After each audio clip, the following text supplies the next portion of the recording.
Greetings and welcome to another edition of Top 10 Worst of the Best of the Worst. I am your host for this, what promises to be a really rewarding use of our time together. My name is Al Dente. Wow, we're going to go places together. So strap one on and take your shoes off and get all comfy. Get in a recumbent position if you, really want to get the full benefits of tonight's presentation as we delve into this insouciant and coy topic of top 10 worst cultural advice. Now, this can be, these types of discussions can lead one into murky waters, the murky depths where the Lady of the Lake dwells with the sword Excalibur. Because there's just something inside them. It's called, there's a word for it. It's called an impulse. And all of us, each and every one of us has an impulse. Some people think their favorite color is tan. Some people think their favorite color is gray. But does it make a difference to anybody else? Number one. I mean, what's the big whoop? Number two, you can't change an impulse. It is by definition something that just exists normally. That's why when you go to a car dealer, not every car is, red. They got a bunch of different color cars because people like different colors. And that is an overwhelmingly common thread between every person that's ever lived. Well, why did you buy the pink colored sneakers? Oh, I love the color pink. And it really works for me. Oh, well, you're going to have to die now because your society won't allow pink sneaker lovers to live. And then you get to what's the freaking point, right? Of like, what are you going to do to them? Torture them until they love whatever the established sneaker color of the month is? Because, hey, they put Socrates to death for blaspheming the Greek gods. Do you think we should still put people to death for blaspheming Greek gods today? Those pink sneakers that were, seen as a horror show in days gone by, might, at some point come into fashion. Like Greek gods might go out of fashion. Well, the sneakers at that time, the prevalent, acceptable sneaker color might have been white back in the old days. As time goes on, you might have, a superstar or something that changes people's minds, and all of a sudden, the fashionable, only acceptable sneaker color might become pink at some point. Just because there's a lot of elements of our culture that are just whimsical and based on fads and, everything like that. But the fact is that you can't change it. If there's somebody in the pink era of the sneaker epoch, somebody still likes white sneakers, because it's, sort of classic or a throwback, and people are, sort of like maudlin for the old days or whatever the point is. Their impulse, whatever it is, causes them to really feel that their favorite color sneaker is white. Okay? And so what are you going to do? Slit their throat? And how, if you're not going to slit somebody's throat for the preferred color of bicycle or sneaker or the preferred pizza topping or the preferred car color, if you're not going to slit their throat for those impulses, why would you want to slit the throat of somebody else over their other impulses? Like, it's like some big whoop about, what length of clitoris you find to be a turn on in the boudoir. You full-on stick clitorises. Where does the stick clitoris end and the small penis begin? Is anybody getting what I'm... Can you sniff what the rock is cooking? God damn it. Number two, so I'm not partisan. I'm not getting down with all you people who want to create all these hate groups over things that are just impulses. You can't, there's no point in trying to change somebody's impulse. It can't be done. I mean, you could set up big, giant groups to force people into being homogenous and everything like that. Well, what are you going to do with your precious individuality if you do all of that? You start sort of brainwashing people into being homogenous and compliant and stepping the line and becoming a bunch of mindless, obedient drones. Well, good luck with that. That's going to be a real fun society to live in. Can you imagine if we were still listening to like Mitch Miller, gospel, white gospel singers, the Lemon Sisters and Lawrence Welk and stuff like that? Can you imagine if the 50s rock and roll revolution never actually happened and we were just sitting there listening to a bunch of, sort of milquetoast garbage? Mitch frickin' Miller. Nobody wants to do that. Get out of here with that shiznaz. All right. Well, anyway, let's get on with things. You got today's top 10 worst cultural advice. What a list. I am 100% wet at the tip at just the thought of it. But before we get into it, I got just one last diversion that I'm obligated to do, and that's, of course, our commercial sponsors. Today's sponsors of the top 10 worst of lists include the new chain of 20 minutes or less lube and oil shops, the Obama lube stores, oil change that you can believe in part sponsored by Jiffy Boob, the revolutionary new plastic surgeon chain that specializes in getting your boob job done in 20 minutes or less, or 50% off your next implant. And then with one that everybody's like becoming very familiar with and more familiar with on an ongoing basis, a daily basis. It's from the producers of the movie Night of the Living Dead. It's Night of the Living Dead. Watching horror zombie bankers feast on the new underclass. And don't forget the Denny's prison. Yeah, you know it. Anyway, yes, also coming soon to a major motion picture indoctrination center near you. It's Adventures in Rhythm Method, pulling out Never Felt So Right. Now at a local apocalypse near you. All right, so now we're finally ready. Let's go to it. Huh? Let's get at it. Number 10 of the top 10 worst cultural advices you could possibly think of.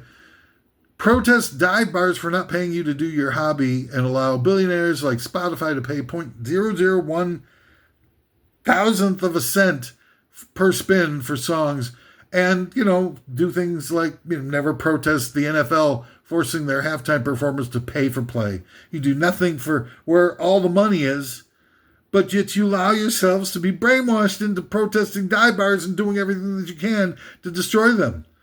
Because let's be honest, 100% of the people who play at dive bars are amateurs. I don't know what they're expecting to get paid for.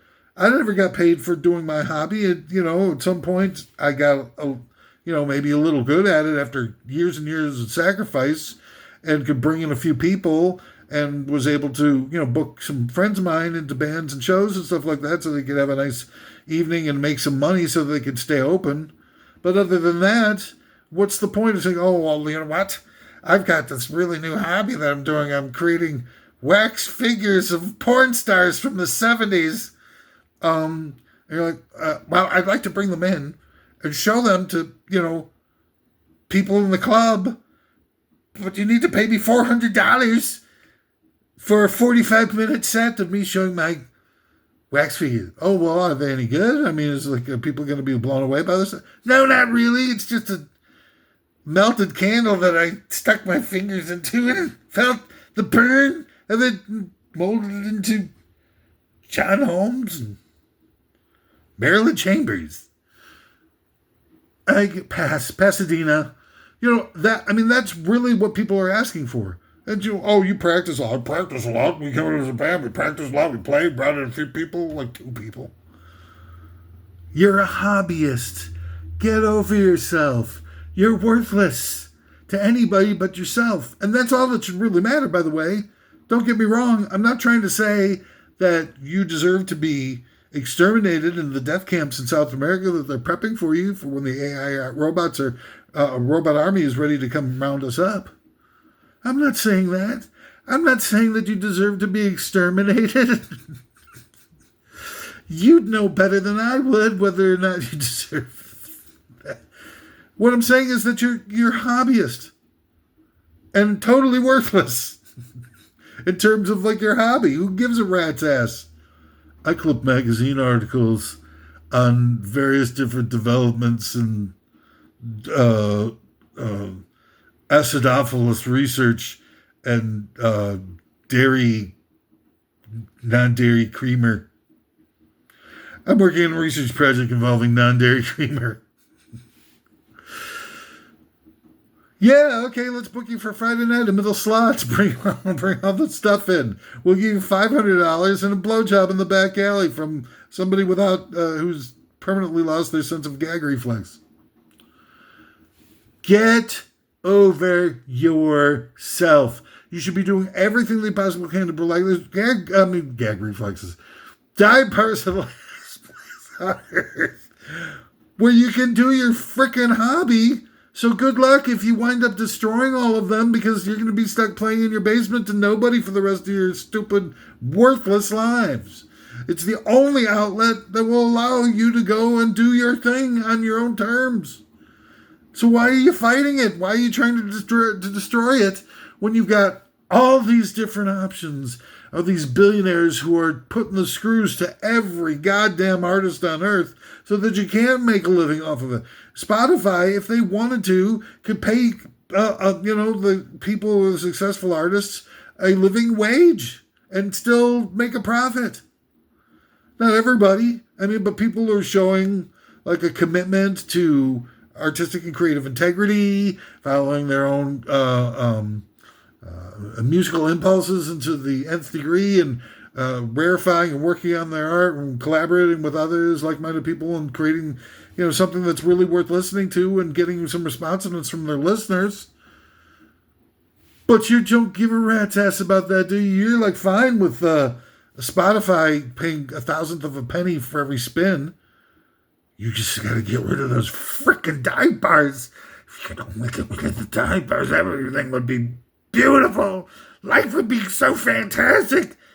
The freaking dive bars, I will kill every one of those dive bar owners and motivate all my friends to strangle them to death on their way to their cars after the gig. I know it's like, I'm like sort of like thinking like, who the hell would even think like that? Who taught you how to think that the only friend that independent musicians have at trying to be able to make a go of it in this world so they could do what they love as a pursuit instead of a side thing? And not that, it should be about that. It should be about the music and people who can't communicate otherwise and love expressing themselves in a musical format should be able to be satisfied with that and that alone. But that isn't what it's all about, because you can't get to express yourself as creatively as you possibly could casually. You need to really go on a journey for your life. Other than have, people like Stravinsky or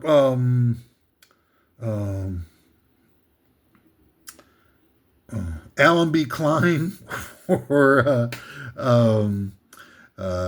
sort of that Leonard Bernstein. Did I say Bernstein? Rimsky-Korsakov or Mikhail Baryshnikov, or any of the people who really just sacrificed everything they had within their being, with every fiber, into rarefying and developing their art to a level that is just unmistakably profound, and that really impacts people in such a direct and immediate way, and lifts them up, lifts up their spirits. Okay, you really need to go for it. And it's, you can do a little bit of that, maybe catch lightning in a bottle, and maybe one or two of the members of the band has some business sense and can act as tour manager or stuff or whatever, and you could be the next Arctic Monkeys. I don't know. My guess is that no, it won't happen ever again. That they've got, because not only do they have all the radio stations wired shut for the most part and making it impossible for people to get any traction along those lines, but they also have the conduits in between people for a lot of these other types of arenas and venues, so that you can't even get your messages to them. You can't connect with them at all. And you can't send out invites on any social media that has any relevance, because they'll block you or they'll slow you down or they'll limit the amount of people that you can invite to these events and all kinds of different things which inhibit you. The more successful you get, the more they will inhibit you. Somebody who has the limit, I think it was the limit. At one point, it was the limit of 5,000 friends on Facebook. They stop you. You can't have any more friends than 5,000. Well, why do they penalize the people who are getting popular for being popular? What's the point? I know it's above and beyond 5,000 becomes difficult for you to have intimate relationships with more than 5,000 friends, but that doesn't mean that you can't share intimate and interesting things with certain groups of people that will be responsive to you. Write down thing about saying, why does Facebook only allow me to have 5,000 friends? And then 1,000 friends will be responsive to that. And then you write something about, I have an event coming up where I'm going to be doing a full frontal photo shoot to a live backup punk band, and 1,000 different friends who had nothing to do with the responses that you got for Facebook limiting the amount of friends that you can have will respond to that, and they'll want to go see the full frontal photo shoot with the punk band. It's not going to be 5,000 friends are going to be interested in every single thing that you do. And they're like, oh, give me more things, give me more activities so I can follow and stalk you around, everything like that. It's not like that at all. But so why are they limiting people? Why are they putting, thinking about it like this? They had, at one point, they were having I think a limit of, I think I had about 200 friends that I can invite to an event that I had coming up. And I had, I don't know, maybe 3,000 friends or something like that. So I'm going through this, right? I've got 200 friends out of my 3,000 that I've got. Well, what if somebody only has 200 friends? And they invite everybody. They get to invite 100% of their friends, and I only get to invite, 4% of my friends, or whatever the hell the number percentage is. Why is that? Why do I get penalized for being popular?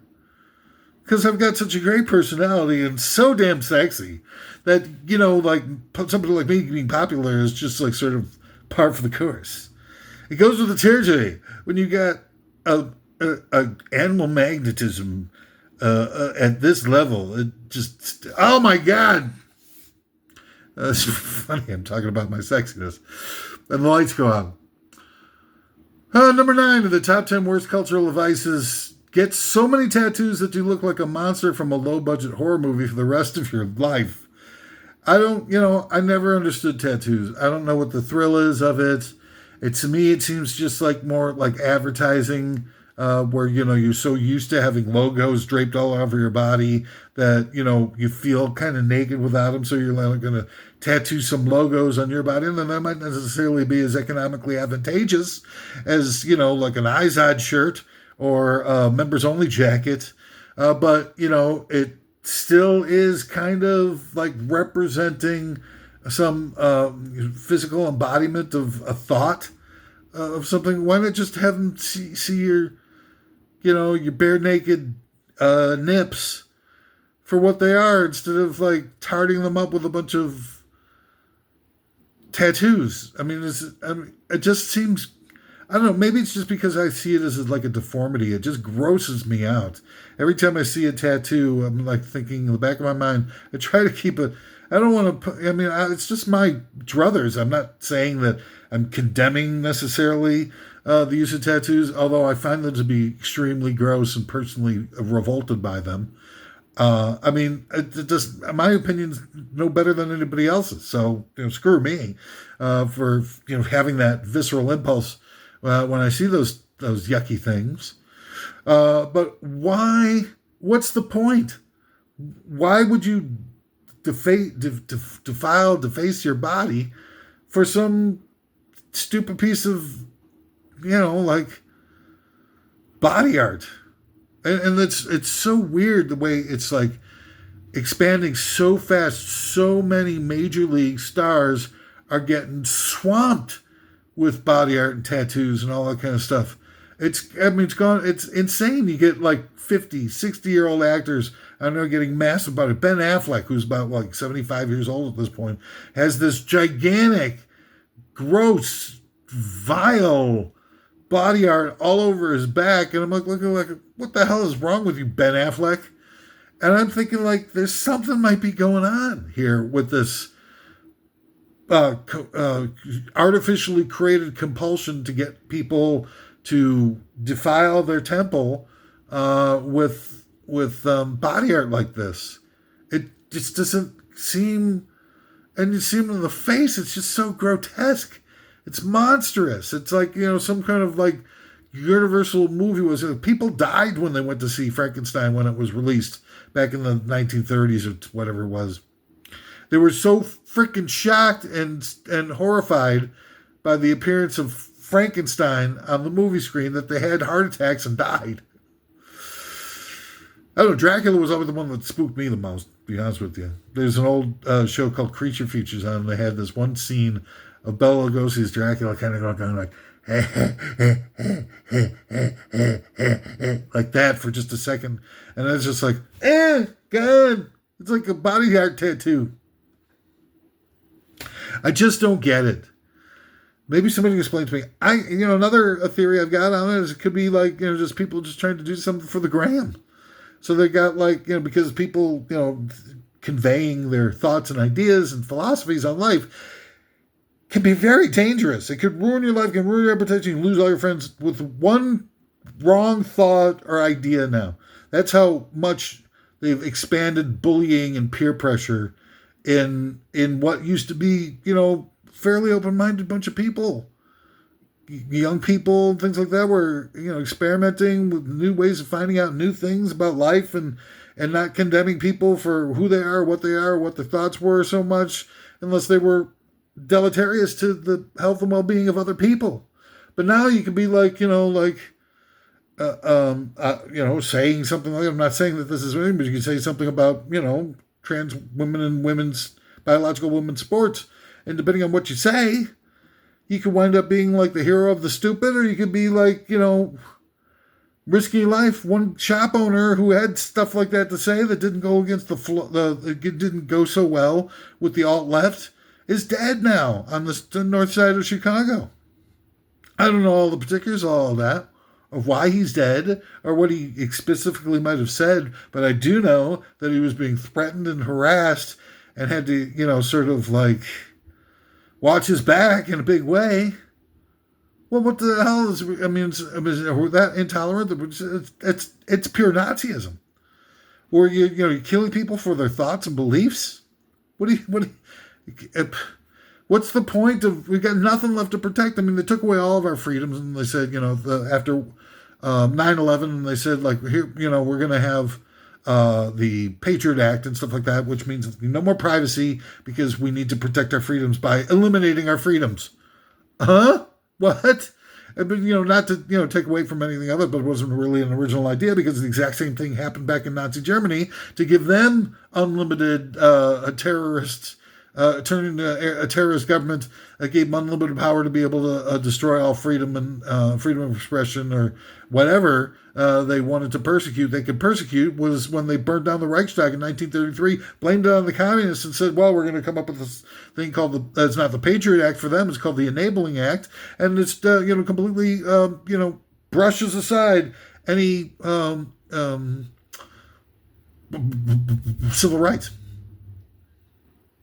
Is that what you want to do? You want to live in a world with civil rights where you're totally intolerant about anybody else's views, and if anybody says anything that's out of line, even a smidgen out of line of what your belief systems are, you go out and you threaten them and you kill them or beat the hell out of them. Not that they're hate mongers or anything like that. They just they have their own belief system. They have their own impulses, right? Just like we all have our own impulses of who we want to sleep with, what color is our favorite color, what type of Ink pen is most comfortable for us to take notes in while we're in class. All these impulses, everything like that, you can start like cherry picking impulses that are just strictly verboten in your new modern day society, where you're going to have to be eliminated for liking blue ink in your pen. Don't look at me like that. You know I'm right. Nobody wants to live in this country anymore at all. Everybody's so full of hate and prejudice and maligning each other and intolerant that there's just no point in pursuing any positive outcomes. It's all become so toxic and sick inside and hateful that there's nothing worth saving anymore. And they reduced our culture into nothing more than propaganda and social engineering, and that's what got the ball rolling. But you all rolled over and played dead, and while these hateful ideas are sitting there rubbing your belly and making you feel real good about yourself, everybody else hates everything that is. You can see it right in the sort of methodologies of what the ultra right is going through in today's day and age. They've got every aspect of our culture. It's in control by ultra right wingers, and yet they're still unhappy and hateful. And they can't wait to get till the active shooting starts. They can finally have the ultimate owning of libs, which is shooting them in the brain. 400 million freaking guns out there in the streets. How long do you think that's going to last once it starts? The conflagration starts. And who knows? Maybe they're going to use that as the final be-all, end-all of unveiling the cybernetic robots. Maybe it's going to be the excuse. They have some anarchy finally taking over in the streets, and they said, well, we've got to end the anarchy. Let me adjust my tie. We need to end the anarchy immediately, so we are unleashing the robot AI conscripts. And there will be lawlessness that shall be dealt with by the robot AI, the robot death robot squads. And the survivors will go to camps where we render their fat into votive candles. The end. That has been another announcement from the White House. We now return you to regularly scheduled programming. Number 8 for the top 10 worst cultural advice. Shoplift from small businesses. That's been a real great one in the post-COVID times. Now that people they actually go to a freaking Walgreens and you have toothpaste under lock and key in these cabinets and stuff like that. It's that bad where the people are just like, I'm going to shovel some freaking. And then Walgreens is a chain and stuff like that. But I had a small independently owned business. I was trying to change the world. I was using it as a method to create an institution that was designed to be able to allow free speech to empower a revolution based on what's good in people, making them too strong intellectually, emotionally, spiritually, physically, mentally, God damn it, to dominate by the corporate ethos. And they're stealing from me. Oh my God, let's steal from him. Let's graffiti up his bathroom. Let's destroy his PA and then go online and say he was touching our instruments. There's a bunch of liars and pigs. Liars and pigs. That's what you are. Own it. You're liars, pigs, thieves, tattooing up your bodies like you're some kind of freaking useless monster. You're not useless. You're giving yourselves over to a philosophy that's been created to pervert you into total uselessness, into not respecting yourselves or others around you, and you will never have a society that's worth a goddamn until you do. And it all starts with respecting yourself. And how are you going to get that if you're immersed in hatred? And if it's relentless, it's this all-encompassing, immersive experience of hatred and putrescence and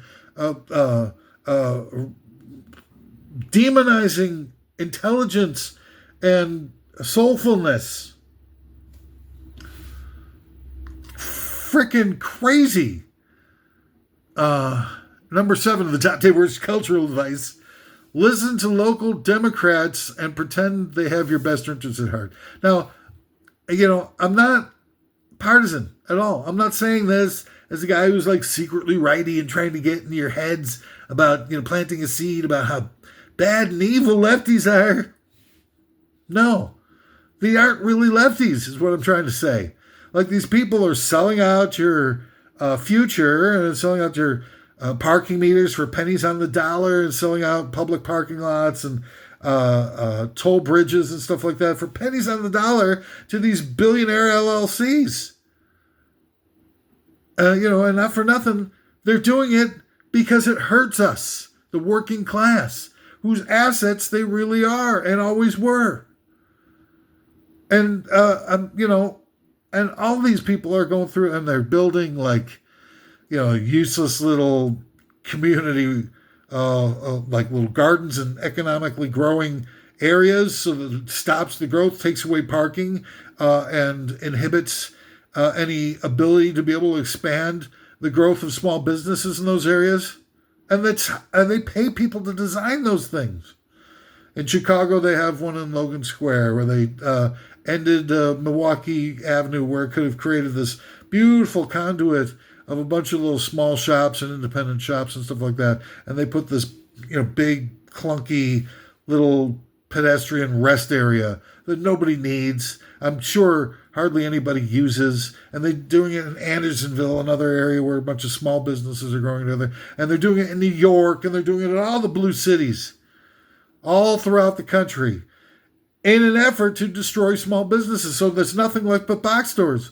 And how do people respond to that? The oblivious, totally, completely delusional people, how do they respond to that? They boycott Target over who the hell knows what, so that they can try to eliminate one of the only 3 box stores where people can get reasonably cheap essential living items. Where am I going to go get my big fat underwears if they lock out Target? I have 2 choices if they destroy Target. I got Walmart or Bezos. What are you doing to yourselves? It's like, okay, well, where are you taking your cues from? Who is issuing those cues? Who called no kings, no kings? Let's do no fascism, okay?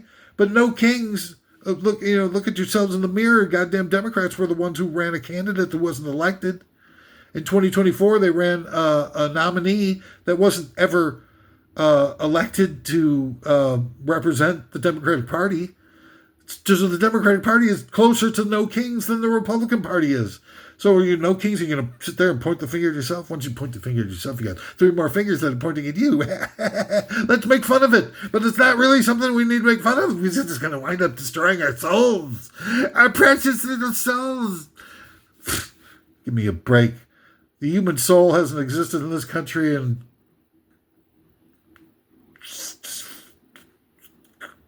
45 years, 46 years. They aren't real Democrats. That's the point. They're all a bunch of sellouts.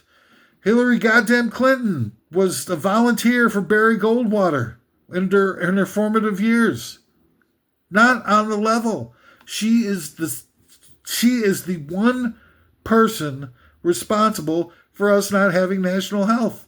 In 1993, there was a public sentiment that wanted national health.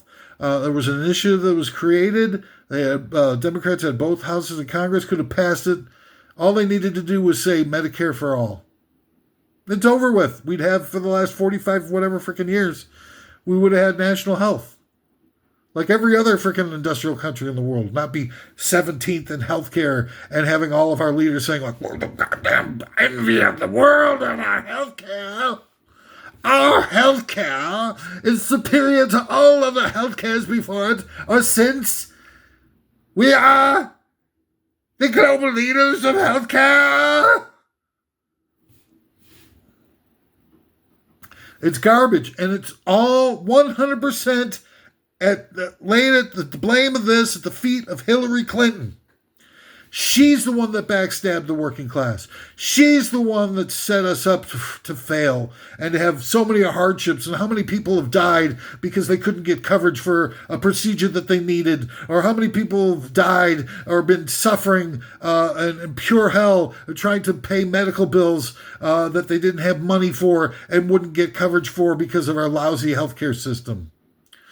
And how many doctors tiptoe around the actual finding of best outcome solutions for patients because they can't, prance outside the box because of all the different corporate responsibilities they have to follow the procedures as prescribed to them by the insurance company instead of what's prescribed for suffering people by the Journal of American Medicine, Medical Association, the JAMA. God damn it. Number 6 of the top 10 worst cultural advice: believe that 3 chords in the truth delivers the truth. It does not. 3 chords in the truth does not deliver the truth. In fact, punk rock is like the biggest bunch of wussies and pipe dreamers of all time. Here's an entire segment of music that says everything in the world sucks, and we know it, and we know exactly how it sucks and why it sucks and everything like that. What should we do about it? Let's get drunk and run around in a small club and bump into each other. Good stuff. Mission accomplished. I mean, like, punk rockers should have that same banner that George W. Bush Jr. Had on the aircraft carrier when he parachuted in. Punk rock is really, it's what it is. It saps all the life and people's energy and vitality and anger over the injustices of the world and their society and their culture and their individual relationships. And it sucks all the life out of it and replaces it with, let's get drunk and act stupid. That's the ultimate result of all punk rock ever. We're angry about this stuff. We're identifying it. We're commiserating about it by running each other and, having mosh pits up the yin yang. Good job. 3 chords in the truth, my ass. Greatest generation. The punk rock generation. Greatest generation. Somebody find, what is that guy? Peter Jackson? What is that guy? That guy with the newscaster ABC for decades. Was he the guy who did the Greatest Generation? Or was it George Will? All those punks, liars, deceivers. The great deceiver, he's having a field day and has had so in this country for a number of years. Yes. Number 5 of the top 10 worst. Geez, I gotta hurry it up. It's been an hour already. Top 10 worst cultural advice. Number 5. Believe that political correctness and virtue signaling made anyone's life better. It has not.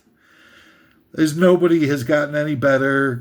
Whether I use the M word for short person or short person for the N word, it doesn't make.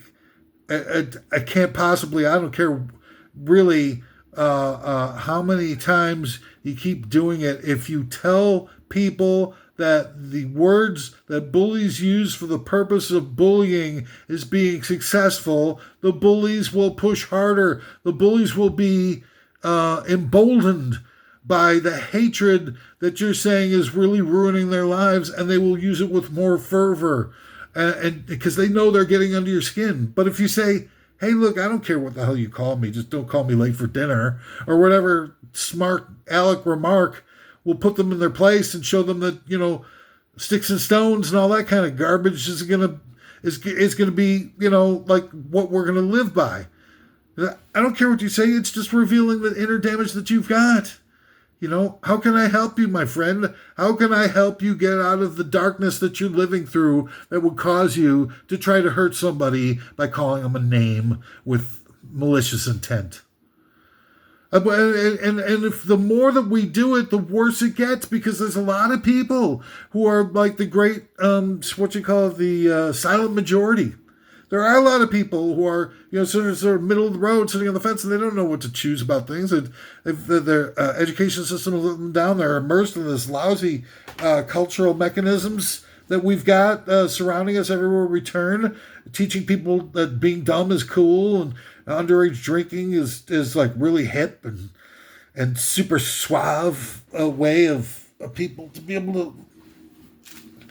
It's not, and all these things are lies. All the things are designed specifically to turn you into your lives into worthless garbage. And they got it to a science. They've been doing it. These same sort of people have been doing it for thousands of years, since the beginning of civilization. And you're like going like, well, let's do some virtual signaling to balance it off. Like going, I think that women really have had it rough. Let's destroy the patriarchy together. And then you make a cutesy sign, you go out, you walk around for a couple of minutes, and you go home and show a couple of pictures of you walking around with a sign like "Kill the Patriarchy," and everything's all better. Everything's all better for everybody. Everybody's happy now. We're all happy now. We've virtue signaled ourselves into a stupor, and the stupor is making it impossible for us to realize that, there's a totally different approach that's necessary in order to be able to end the exploitation of people. In order to be able to end, you got 10,000 freaking plus unprocessed rape kits in nearly every city in the country. Start working on those. Start giving of yourself instead of talking about entering the patriarchy. Go out and volunteer at a freaking suicide hotline. Try to save people. There's so much need everywhere we turn. Just look your way past it and let your actions determine what the focus of our forward path is going to look like. Not stupid-ass words. Words, it's just like almost always, especially in our culture today, almost always lies. Almost always lies. In fact, I will go ahead and say it. 100% of the things that you hear in our culture are lies, or people who have had their brains infected by stupidity. I saw this one lady, a picture of this one lady. She's at a Pride March, and she's got a sign that says, "I'm a Fruit Loop, not a Cheerio." And I was thinking, what the hell is wrong with you? Cheerios are awesome. Fruit Loops are the ones that are bad. Fruit Loops full of sugar, artificial coloring, artificial flavoring, or whatever it is. Stuff like that. Turns your milk, your breakfast milk into sugar water. And that's how you're starting off your day, with this 2 scoops full of the worst possible food that you could eat. And you want to self-identify as a Fruit Loop instead of a Cheerio, which is a, reasonably decent, breakfast thing with a low-end sugar, low-end salt, which a lot of, breakfast cereals have a ton of salt, right? Yes, right. By the way, in case you can't fill in the blanks on your own, you stupid, clueless moron. Number 4, believing in documentaries that are really propaganda pieces. I've done this on a lot of episodes of this endeavor here. You're talking about Blackfish is the number 1, where it's clearly a hit piece. What were you thinking? It's obviously designed to make people, artificially opposed to captive animals being used in performance shows. But the turcam, or whatever the fish's name was one case of a fish that was abused by a really vile piece of garbage owner, cheap-ass nobody, because of the thousands of shows that they've had with killer whales over the years, over the decades. There's only been 4 incidents ever. And I think 3 of them were from Comic-Con. Was it the pterodactyl? It's a one-sided hit piece that's trying to eliminate something for the purposes of advancing the agenda of the ruling elite. And how? You're thinking, how? You fat, hairy fuzzball? Is this something that I've been fooled by? How is it possibly true? And I'll tell you what, Free Willy is on the thing too. They're obviously going after what I call a magical formative experience. And this is where children in the age of wonder, where they're still formulating their worldview and what's going to be important to them as people for the rest of their lives, have for years and years been able to go to circuses and aquatic animal performance shows, and they see these magnificent, wonderful creatures doing these uncanny tricks, and they have what I call the magical formative experience. It's a miracle, and it informs their entire lives, where they now from then on will look at biological challenges and animal rights and all things like that in a totally different light. Well, they will actually live and embrace those goals of trying to, on the big picture, trying to help out by going into natural sciences and things like that. Well, when was the last time you had another Jane Goodall appear on the scene? Or what's the other lady with the other different apes? Never. They don't. I mean, they occasionally get like a Steve Irwin and stuff like that, and he gets killed and whatever. But that kind of like sort of defeats the purposes of having somebody in the public eye who may or may not be able to influence people to really truly embrace animal rights and human responsibilities close to their hearts and live their lives in respect of that. And I think that there's thousands upon thousands of kids who embrace those feelings by seeing these magnificent animals up close and in action and doing some amazing stuff. Now, it seems trite because we're all cynical and old in spirit and old in mind and old in attitudes, everything like that. We're all, even teenagers are a million years old now.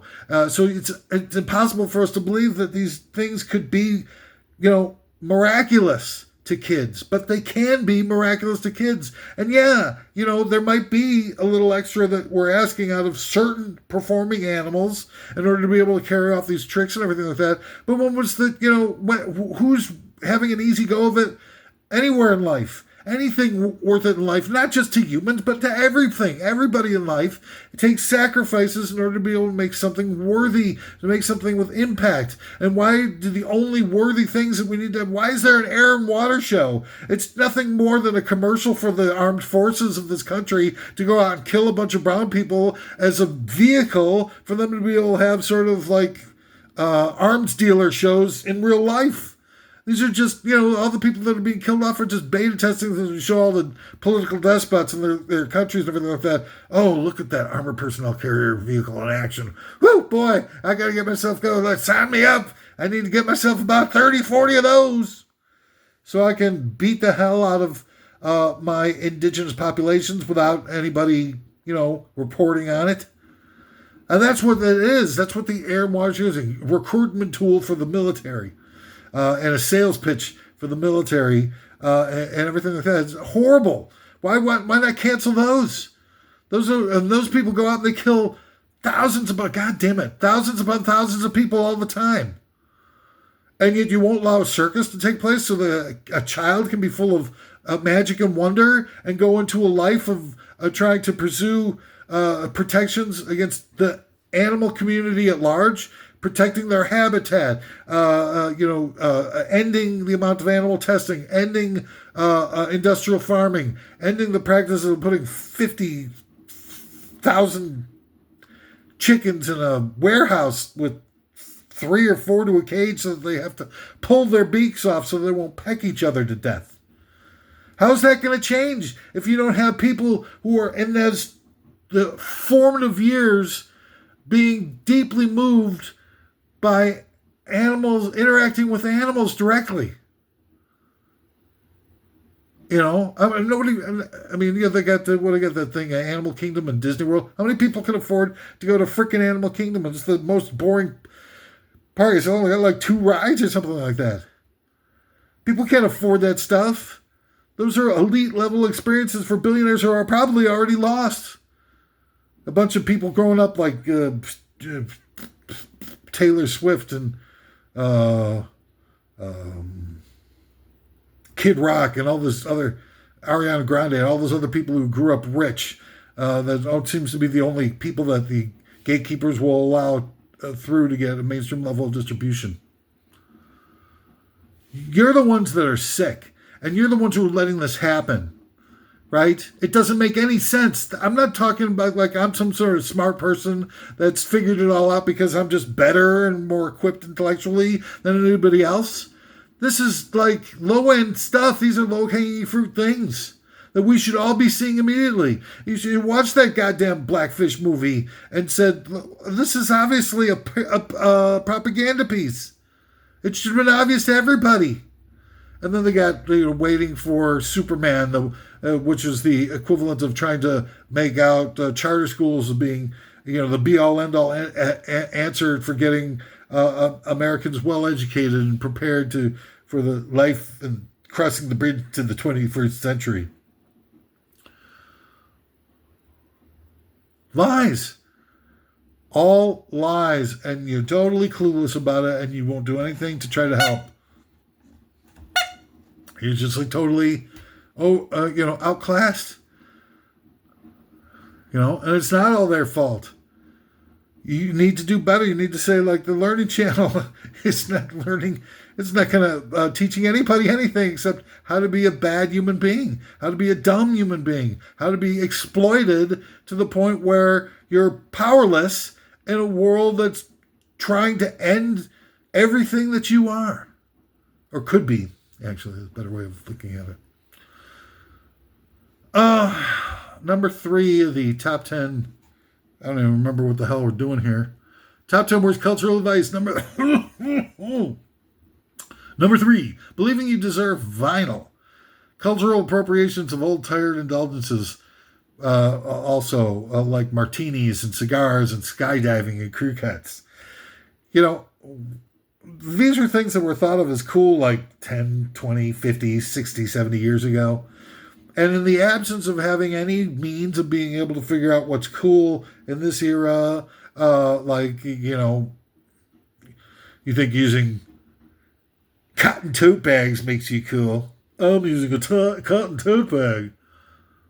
Instead of even having to think your way through that, which is also, by the way, not very cool, if you really learn about what it takes to wash, maintain, and create a cotton tote bag in terms of the energy involved with it. More stupidity on your part, more brainwashing. That's unfortunate. But if you think about, just in a different way, why do you believe that you deserve vinyl?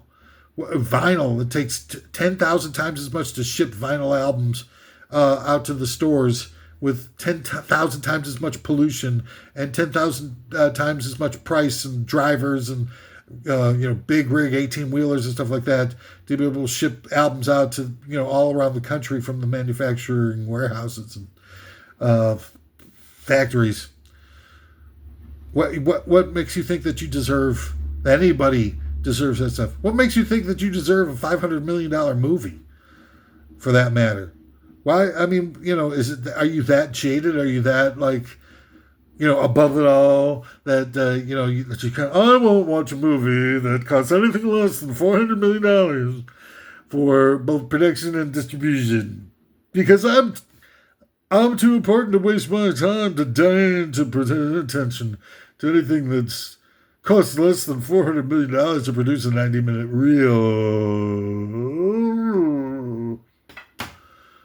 I slap your face. Get over yourself, man. The difference between vinyl and CDs isn't that different that you deserve to destroy the whole frickin' world just because you're now this big vinyl aficionado again. I know, I was listening to Joni Mitchell's Blue, and I was listening to it. I can't believe that I used to listen to it on CD. So ashamed of myself. Oh, don't worry about it, buddy. You're going to be fantastic because now you've got it on vinyl, and you've got the special release edition on blue vinyl, which is so impressive. I'm so impressed. Oh, that's right. Thank you so much for reminding me how great I am and how much I deserve the tiny little incremental increase in audio fidelity that's provided to me by the rounded off sound wave of vinyl as opposed to the squared off sound wave of the compact disc. Oh, man. Go smoke a cigar. Get yourself croquettes. Watch a few episodes of Kill Tony on Netflix and get out of my... Watch your mouth! Number 2, the top 10 worst of cultural advice. Paper over plastic. You knew I was going to come for it. It's just a simple litmus test. Because it's just so dumb. The reason why they replaced paper with plastic was because it was so much cheaper and economical and more advantageous for society at large to begin with. And now you're like, that doesn't make any sense now because I'm that much smarter than people were before me. It's so much smarter. I need a $400 million movie. This is stressing me out. Paper over plastic, okay? Stupid. Here's the litmus test. Take a Kleenex, okay, with you to the grocery store the next time you go. And as you're in the checkout line, they ask you if you brought any bags with you. Give them the Kleenex and said, put all my canned goods and watermelons into this. They hand them the Kleenex. And they say, and they'll be like, what is this? And you tell them, paper. I want paper, not plastic. And they'll be like, but it's, really, that's the only way for you to be able to figure out how much you've been grifted in this whole paper versus plastic stupidity. Because you can't, it's not the fact that you take like some cheap little thin piece of paper to the grocery store and they can fill up and you can carry it to your freaking car and then up the stairs and then into your crawl space. It's, the thing is, what they're doing is, they're taking super thick paper, spraying it with chemicals that enable it to be able to be strong enough to carry canned goods inside of it. And you're like totally oblivious to how non-biodegradable it makes those paper bags. To have that thickness level, to have those chemicals and everything like that. Totally oblivious. And then while you're at it, why don't you run into the bathroom and take a look at your freaking cat's litter box, because I know all you paper over plastic people who've got cats. And take a look at that freaking litter box with eyes wide open for once and not denying it and kind of looking to the side and think about all that urine-soaked, turd-caked litter, a non-biodegradable litter that you throw into the thickest possible plastic bag, you do, that you can come up with at the store, and you throw it out every week or two or whatever the hell. And you think about the decision that you made where you said like, oh, I gotta absolutely have paper bag. I will kill you if you don't give me the paper bags.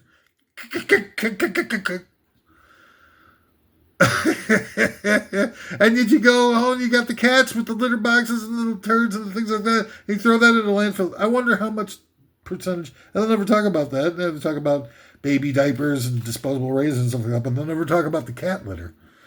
And because they know that if they publicize those statistics, that people will be horrified.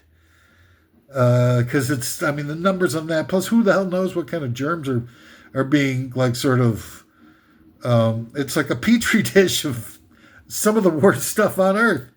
Cat turds and cats. People look at the picture. Doesn't my cat look cute? And they'll post these pictures of the cats. Every single time I look at the cat's face, the cat looks like it wants to kill something. Cats are not cute. Cats are deleterious to the all purposes, productive purposes of the human. It's like, I know people are going to be like, oh, a cat hater. Well, that guy needs to die.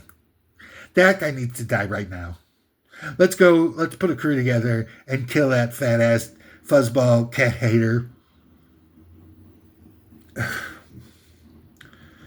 There's too much time. Those bags are eventually going to get tore open, and this crazy-ass viral toxin will be released into the atmosphere and kill everybody. It'll be like, toxoplasmosis, like times 1,000.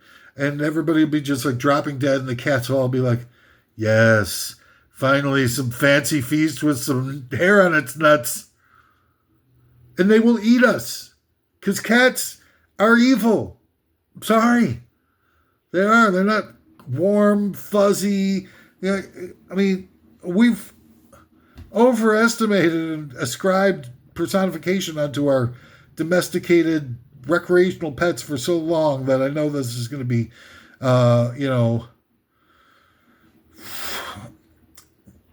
nasty medicine for any of you guys to swallow.